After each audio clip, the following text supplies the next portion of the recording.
Hello, everyone. My name is Kiara Santiago, and I am a visitor experience specialist over at the Niagara Falls Underground Railroad Heritage Center, located in Niagara Falls, New York. Some of you guys are pretty familiar with us as we're pretty involved in the community. I hope everyone is being safe at this time. These times are very confusing considering that some individuals are in school at the moment, whether they're in elementary, middle school, high school, or even college, just like myself. Um, we're pretty much told to figure it out education wise. And with the Heritage Center, it's about history, about specifically Niagara Falls history. And we wanted to offer something on another level. We are all in quarantine, but we shouldn't be able to stop learning. You know, we want to continue to put out that education and continue to educate you guys of all the amazing people who were part of the Underground Railroad in the 1800s in Niagara Falls.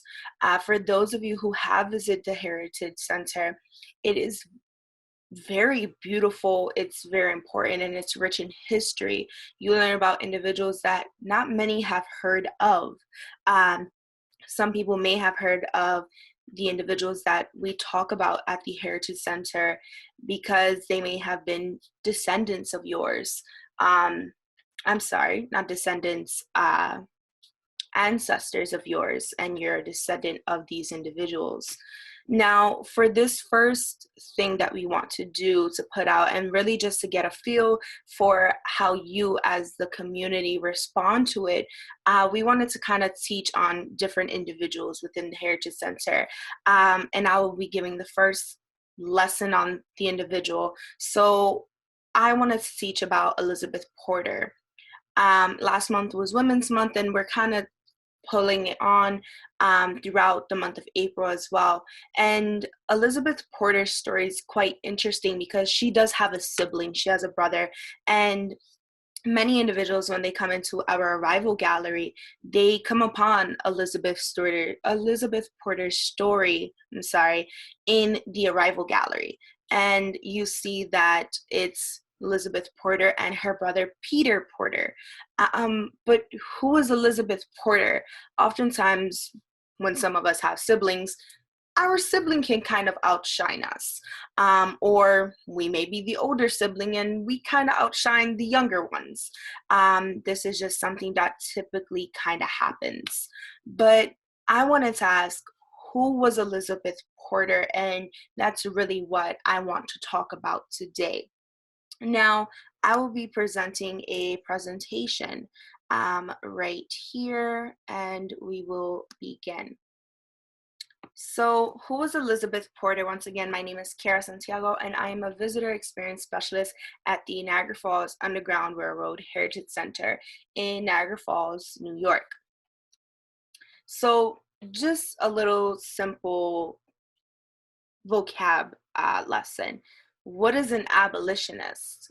So when you go on Google or whatever search engine you prefer, and typically it'll give you the Oxford Dictionary. So here it says abolitionist, a person who favors the abolition of a practice or institution, especially capital punishment or formally slavery. So abolitionist, basically someone who says, hey, capital punishment or slavery isn't right and we should get rid of this. Now, going on to the next one. So, what is abolition then? What is slavery specifically? Here, once again, I use Google in this case, searched up abolition, and it says the action or an act of abolishing a system, practice, or institution. Now it says similar, and I always tend to look at the similar because sometimes you can search up a definition, they'll say, hey, this still doesn't make sense to me.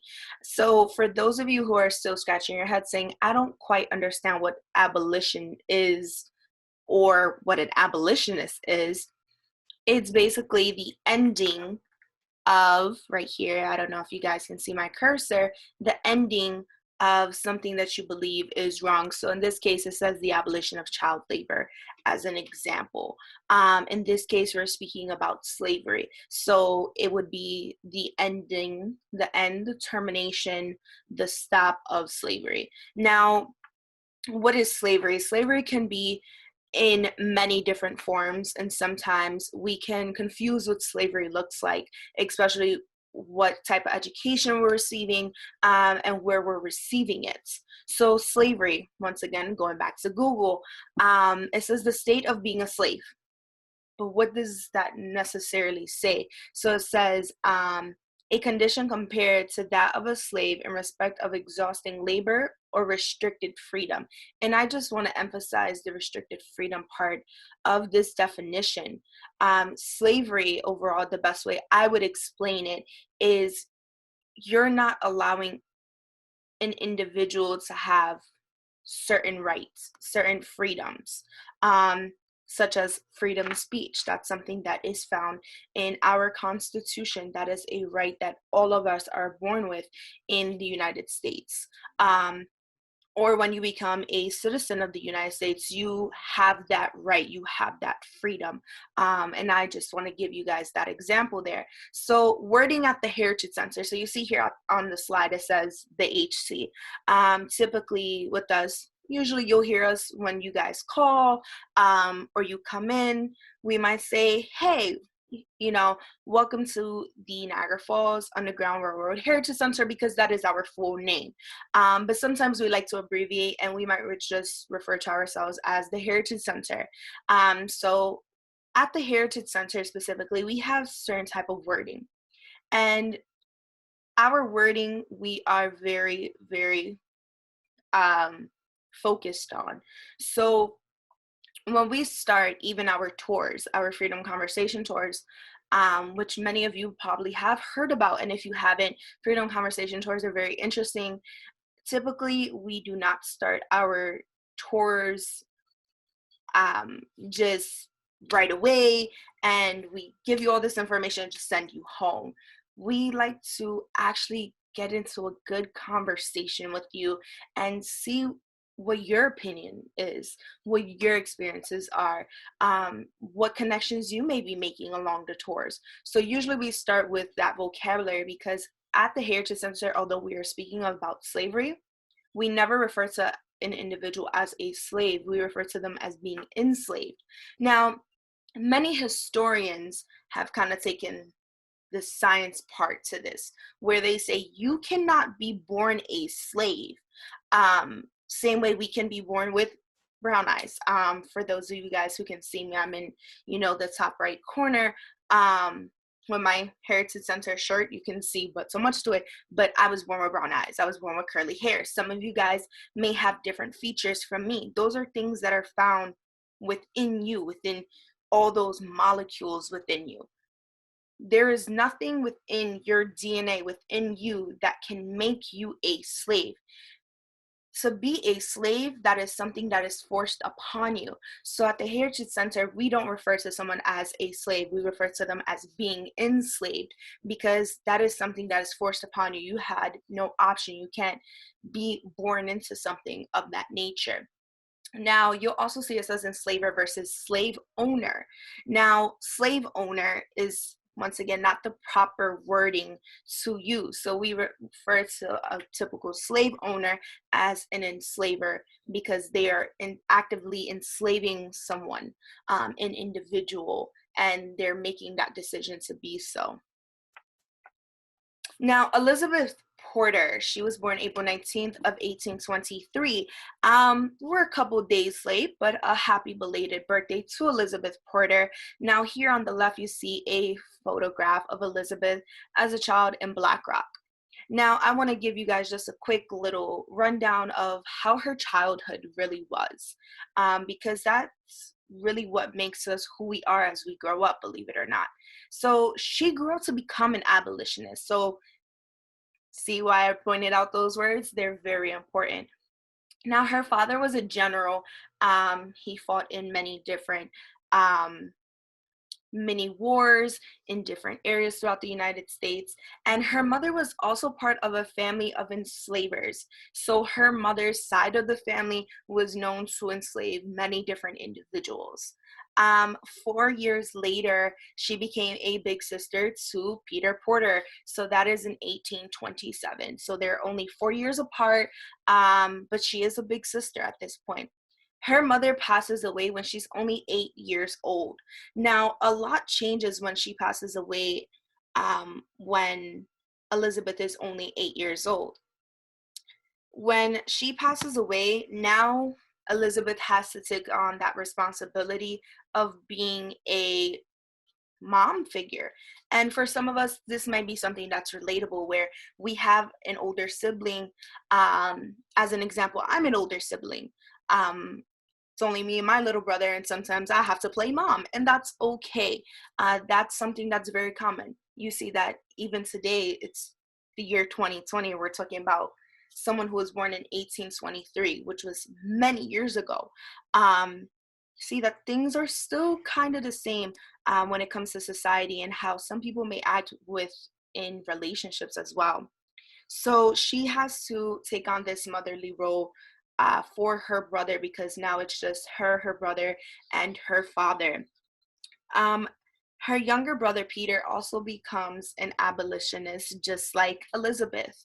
And many historians and people who knew Elizabeth argue that because she was surrounded by so many male figures, that's why later on, when she becomes an abolitionist, and a strong one at that, she is very straightforward, and she's going to tell you what her thoughts are and how she feels about certain things, especially the topic of slavery. So, the beginning of a voice for humanity. So, remember when I said that her mother came from a long line of enslavers? After her mother had passed away a couple years later, she inherited the individuals who were enslaved on the plantation that her mother's side of the family had owned. Now, for some people, they say, I don't want to do this.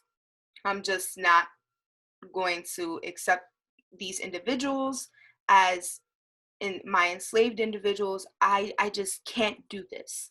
Um, but there are others who say the more the merrier, because as I typically add on even during my tours, because I am one of the tour guides at the Heritage Center, um, many individuals who support slavery view it as a way of life, a way of more income, because you are enslaving these individuals and forcing them to provide you work.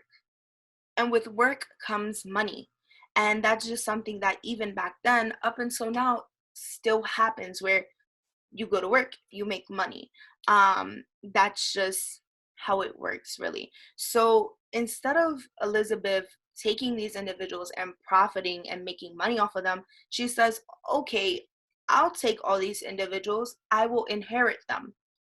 But instead of keeping them enslaved, she frees all of them.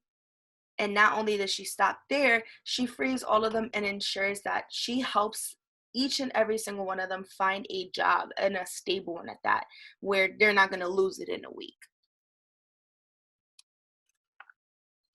Now, education and forward. So I always like a before and after picture, and it really helps to understand how things have changed over time.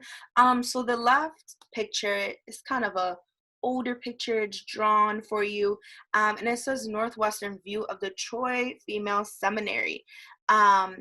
But to the right, it says Emma Willard School in Troy, New York. Now, this is the same school. The name has just changed, still in the same location. Of course, the buildings have changed a little bit, but this was the school that Elizabeth went to. She was an educated woman, and she even traveled abroad to places like Egypt and Palestine.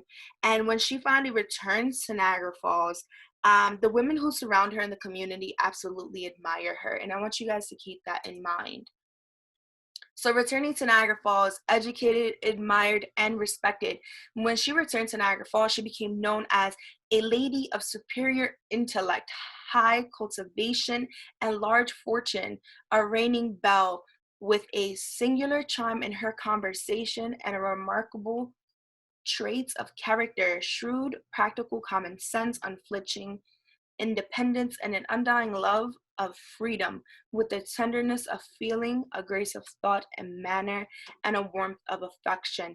Now, just a quick side note, some things that I'm reading is actually from our history that we pulled together for the Heritage Center, which you can also find online, which at the end of the presentation and everything, I will give you guys better instruction and a visual as to how to access this information, because we don't only talk about Elizabeth in the museum, of course. We talk about so many other people.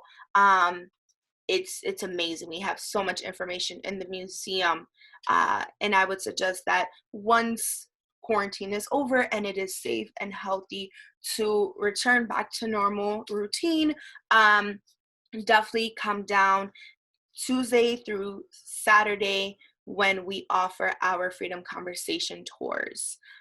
We offer them at 11:30 a.m. and 2 p.m. and they're great. We also have our prices listed on our website, but please pay attention to the first message on our website as we are keeping it updated about COVID-19.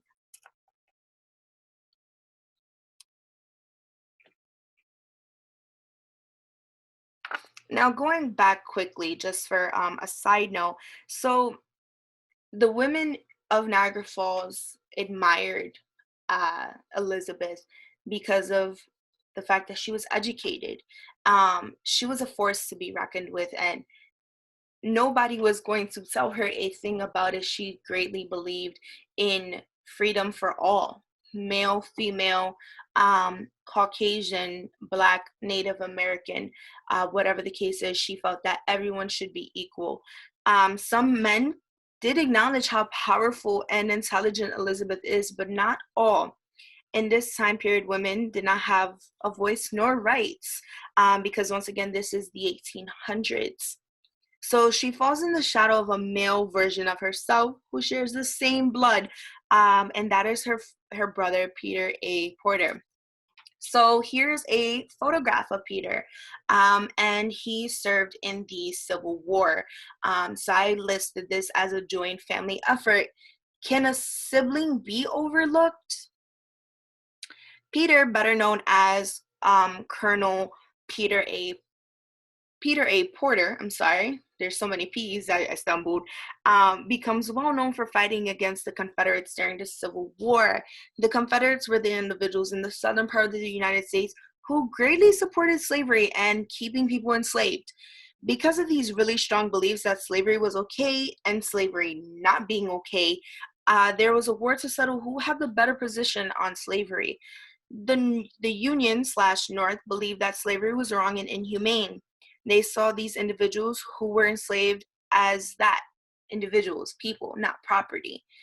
In all of this, Peter and Elizabeth went to Baltimore to fight in the Civil War. Peter did the physical fighting, and Elizabeth was a nurse for the individuals who became injured during the war. Not only was Peter a soldier, but he also became the editor for the Niagara Gazette that we know and love today.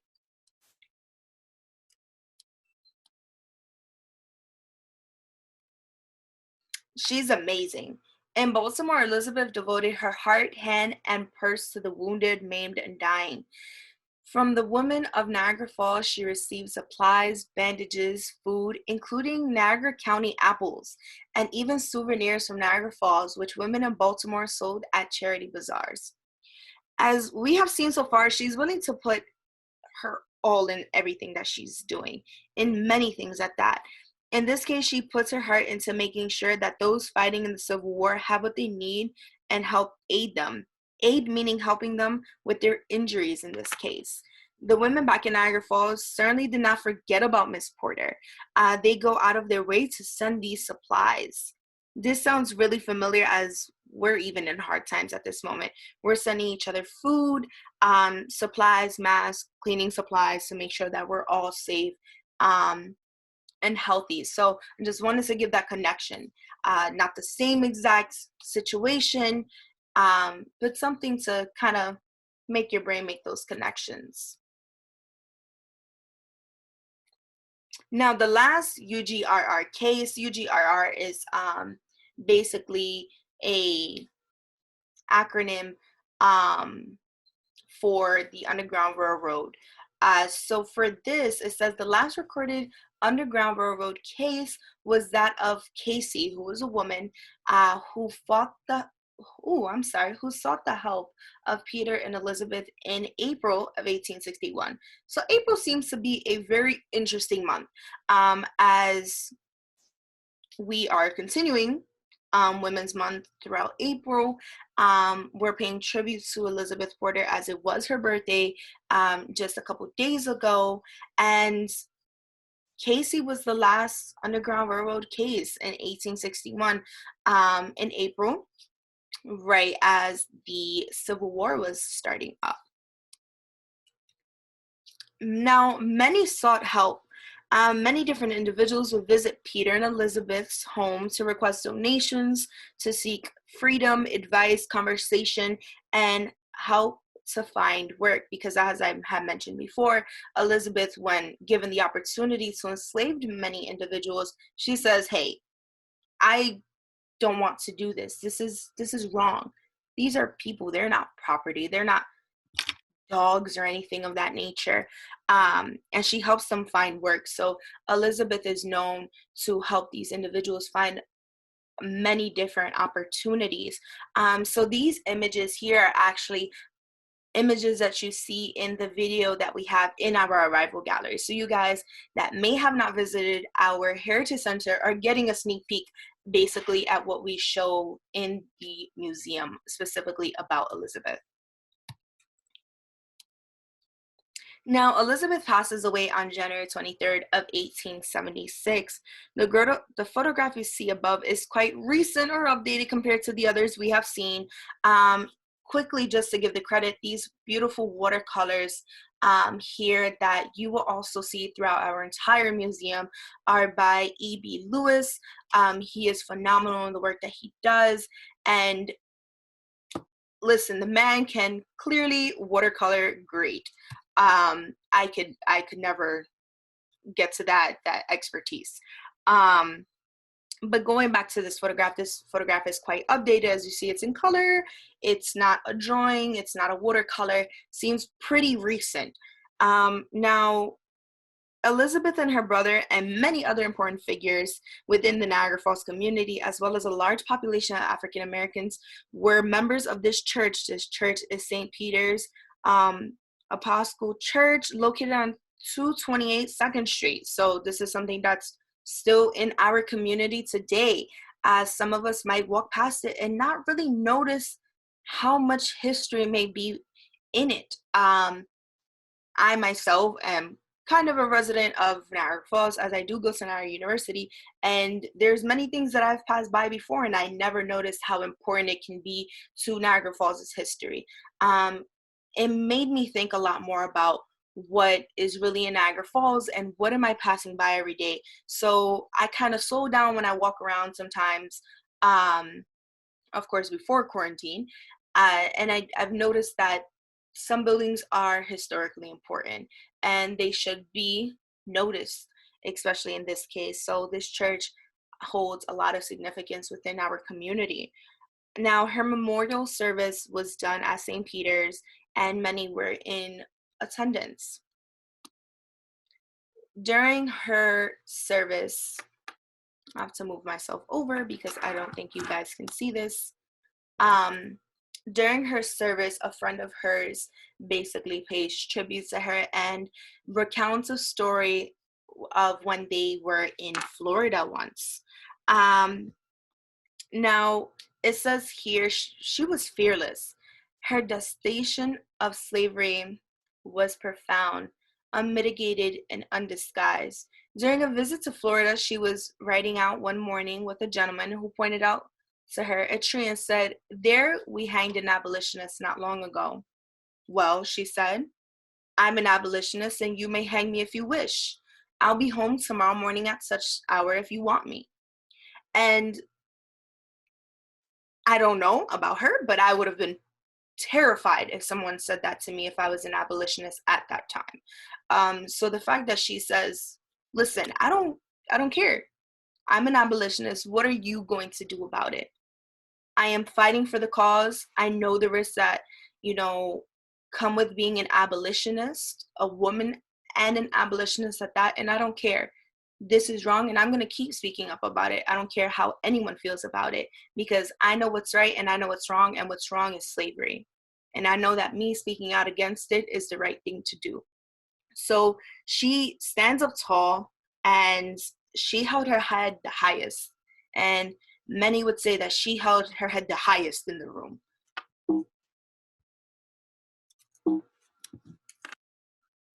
Now let's go into the next slide. Now, Oakwood Cemetery. Some of us may have relatives that are buried here. Oakwood Cemetery is also the home of daredevils who have been buried there as well. Elizabeth Porter was and still is buried at Oakwood Cemetery, which is something that's very interesting because she was part of the community and she was buried within the community, and she is still buried there today, which I think is wonderful. Elizabeth is one of many women who deserve to be honored and recognized. Every day we need to pay tribute to the powerful women who have paved the path for others. Women or not, men, women, doesn't matter, because they've paved the way for many different things to happen. We also have to pay tribute to the women that are in our lives too.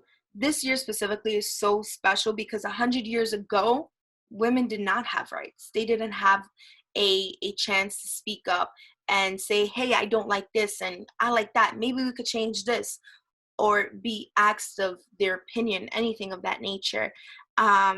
They knew the risk that they were taking, and they still stood up tall like Elizabeth Porter and spoke out against the injustices that women as a group were facing. And we just want to, shed light on that, especially with Elizabeth, because sometimes even in society back then, even now, a woman can kind of be placed in the shadow of a male. And that's just something that always kind of happens even back then. Because Peter was the editor of the Niagara Gazette and he was a soldier, it was like, Peter. We're going to just talk about Peter. He's amazing. We think he walks on water. But his older sister was just as amazing. She was a nurse. She was an abolitionist. She was fearless. And she did just about anything. She didn't sit around and wait for anyone's permission. She just did it because she knew that it was the right thing to do, not for herself, not for selfish reasons, but she was doing it for others, the safety of others, for the care of others, for the love of others. Everyone's voice is important, valuable, and should be heard. We're all equal regardless of race, class, sex, gender, creed, religion, and so much more. Now, going back to what we have on our website to help you guys navigate a little better, you'll see here that when you access our website, which is Niagara Falls Underground Railroad.org, you will see this screen, and I have put an arrow where we have our Learn tab. When you click on our Learn tab, it will take you to the following page that looks like this. Now you're going to scroll down on this page, which has many different resources. For those of you who visited the Heritage Center and said, hey, where's the Cataract House located? Is it still standing? And have wanted to have a better idea of where certain places were located or still located at, or have a better understanding of who certain people were and how are they important to Niagara Falls specifically. And you may remember their names or something of that nature. Our Learn tab has all of that information available to you.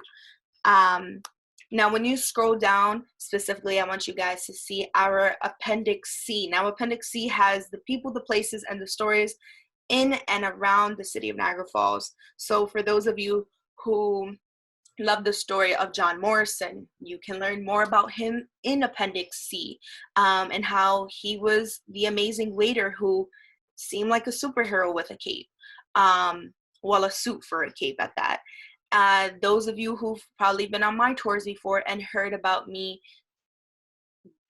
speak about Cecilia Reynolds, who had a very interesting relationship with her enslaver, who was only 5 years older than her, and many other individuals who are visitor experience specialists who have given you guys tours, or you've heard us speak at different engagements about these different individuals that we feature in our Heritage Center. So you can find all that information in Appendix C, something that definitely helps me, especially when I'm doing a little research, because although I work there, sometimes I have questions too, because it's a lot of information. History is very engaging, and when it's engaging, you're going to come up with so many more questions. And I know that some of you guys may be intrigued to learn more about Elizabeth Porter. There's so much about her and how she influenced other individuals that are very important to Niagara Falls as well. And just seeing those connections are very, very interesting, because you, in your mind, kind of make a tree and then you start making a whole bunch of branches, and it's quite amazing. So Appendix C is the best resource that we offer to the public. Us at the Heritage Center use it ourselves, which is a great resource once again. And there's also the censuses that you guys can download and see those for yourself. There are also images of the locations of places like the Cataract House, the house where John Morrison lived, James Patterson, so many different individuals, and it's something that is of great use. Now, lastly, if you guys have any questions, of course, I love emailing. You guys are more than welcome to email me at Kiara at Niagara Falls Underground Railroad.org. It's a mouthful, I'm sorry. Once again, that's Kiara at Niagara Falls Underground Railroad.org. Now, if you don't want to email me and you just want to add a comment, a question, or a concern in the comments down below on whatever platform this is on, you are more than welcome to. Either myself or one of the other colleagues of mine at the Heritage Center will respond. But if you specifically want to ask myself a question on what I discussed today in this video, or just something about the Heritage Center overall, I'm also the point person for memberships. Our memberships are quite interesting. If you have any questions about the memberships, please feel free to email me and I will send you a long and detailed email about it, but I promise you it is worth every word to read. Once again, I hope you guys enjoyed this. I hope that you guys found this to be very useful and engaging and interesting, because once again, we have a lot of information at the Heritage Center, and a hour, 2 hour tour is definitely not enough. You might need a couple months to really get everything in about every single person that we talk about at the Heritage Center. There's just so much information. We're only the first floor, but once again, so much information. Even if you just scroll through Appendix C, there is a lot in there. So once again, I hope you guys are being safe, you guys are being healthy at this time. And if you have any questions, please feel free to email me. Thank you so much and have a great day, guys.